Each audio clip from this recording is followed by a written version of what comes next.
Joining us, practicing physician and expert in health systems management and hospital revenue cycles, Dr. Drew Updike. All right, so we are going to watch as RFK Jr. Gets sworn in.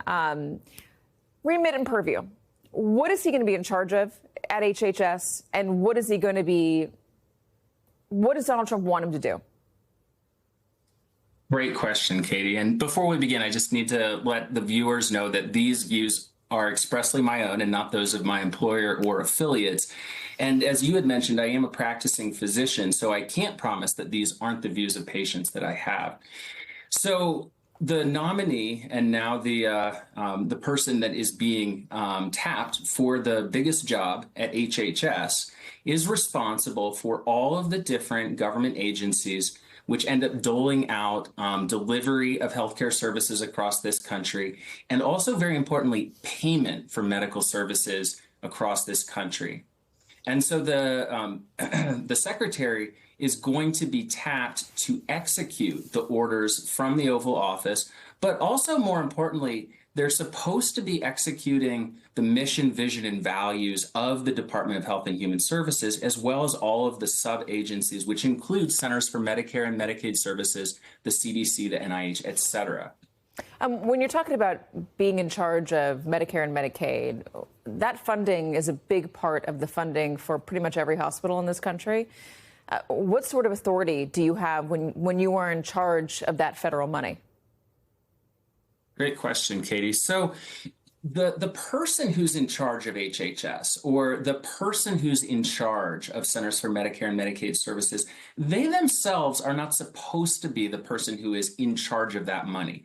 That money is set aside by Congress through the direction of the Social Security Act to pay for medical services that are reasonable and necessary and fall within the purview of the Centers for Medicare and Medicaid Services. And so there are laws about what it's supposed to pay for. And so that money, which is taxpayer money, goes to hospitals and supports anywhere between 1/3 and 1/2 of most of their budgets. And so you can imagine that if a person or a party were to say, let's go ahead and control the flow of that resource. Let's put hurdles in place that make it either more difficult for hospitals and doctors to get paid for the patient care that they're doling out every single day to all of our viewers and all of the Americans in this country, then that could be a really big problem. What makes this so interesting is exactly what happened with the executive order banning transgender treatment for kids under 18, under 19, really. They changed the wording in the instructions for hospital that tied their federal funding up. So if you're giving transgender care to a minor and you're a hospital anywhere in this country, you're going to lose either 1/3 or half of their budget, as you just said a moment ago. Absolutely, Katie.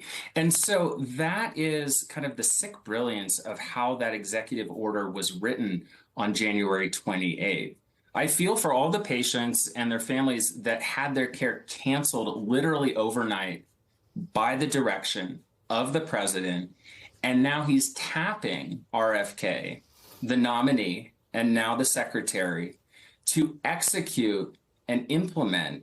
If hospitals continue to provide that care, he's telling the secretary to withhold money that they would receive for caring for all of their patients.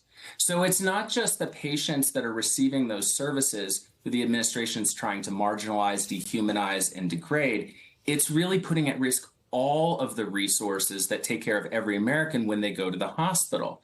And so that can put a huge constraint on any hospital's budget. And as you saw over the last 3 weeks, Katie, hospital system after hospital system acquiesced to that executive order. Now, I don't think that any of them wanted to. They wanted to continue providing that evidence-based care for their patient population that was called out in that executive order. But what happened was the hospital executives had to make the hard decision of whether or not they could withstand that kind of threat, and whether they could withstand having half of their resources held hostage by the White House and potentially by the Secretary of HHS. Dr. Drew Updike, thank you very much for joining us as RFK Jr. gets sworn in to lead HHS. Appreciate it.